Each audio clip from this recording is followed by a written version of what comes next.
మొత్తం రిపోర్ట్ రాని డిస్కషన్ ఇప్పుడే కదండి బయటపడుతుంది. గత ప్రభుత్వాల్లో జరిగిన అబద్ధాలు చెప్పే కదా రెడ్ బుక్ అంటే ఏంటో.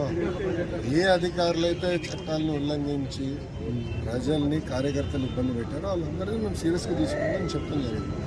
దాంట్లో భాగంగా ఏంటంటే ఒక్కొక్కరు ఇప్పుడు బయటకు వస్తున్నాం. మాట్లాడే స్వేచ్ఛ వచ్చింది ఆంధ్ర రాష్ట్రం. మీడియా మిత్రులు కూడా స్వేచ్ఛ వచ్చింది, ప్రజాప్రతినిధులు స్వేచ్ఛ వచ్చింది, పులివెందుల ఎమ్మెల్యే కూడా స్వేచ్ఛ ఉంది. రోజు వెళ్ళిపోతున్నారు. ఆయన పులివెందుల ఎమ్మెల్యేనే కదా, ఆయన కూడా స్వేచ్ఛ ఉంది కదా. ఆయన ఎక్కడ తిరగచ్చు, ఆయన తిరగచ్చు. ఆయన ఇప్పుడు ఆయన గేట్కి తాడులు కట్టేది ఇవన్నీ లేదు కదా. ఆయన కూడా తిరిగే స్వేచ్ఛ వచ్చింది. అట్లా ఎంతంటే వెళ్ళండి.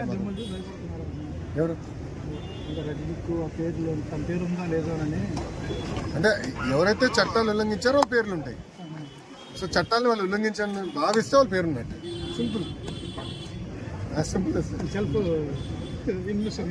వాళ్ళు విన్నారు, వాళ్ళ సమస్య చేసుకోవాలి. అది ఏం జరిగింది ఏంటి ఎందుకు సీరియస్గా తీసుకోండి. ఇది వదిలిపెడతాం. వృద్ధి పెరిగిందండి గవర్నమెంట్ వచ్చింది.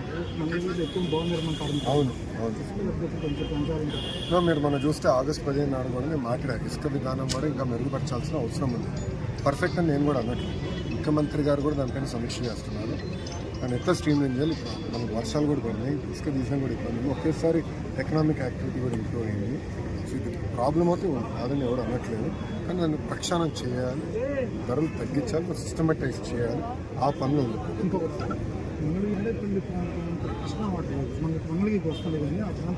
అవును అట్లాగా 100%. ఇప్పుడు మీరు చూస్తే ఇప్పుడు భూగర్భ డ్రైనేజ్, తాగునీరు, పవరు, గ్యాస్ ఇవన్నీ మేము కార్యక్రమం పెట్టుకున్నాం. దానికి ప్రధానంగా ఏంటంటే ఇప్పుడు నారాయణ గారు చేస్తున్నారు. గౌరవ మున్సిపల్ అడ్మినిస్ట్రేషన్ శాఖ మంత్రులు ఆల్రెడీ డిపిఆర్లను తయారు చేస్తూ యాక్టివిటీ స్టార్ట్ చేస్తున్నారు. ప్రభుత్వం ఏర్పడి 100 రోజులు వదిలేస్తుంది. సో సిస్టమేటిక్గా చేయాలి. ఎందుకంటే నేను డిపిఆర్ చేయకుండా కాదు, 100% నీళ్ళు ఇస్తాను. కానీ డిపిఆర్ చేయకుండా ప్రాపర్ ప్రాసెస్ ఫాలో అవ్వకుండా నేను కూడా చట్టాలు ఉల్లంఘించి అడ్డగోలే చేస్తే రేపు మీరే నన్ను పట్టుకుంటారు. నాది అది కాదు, సిస్టమ్ ఉంది.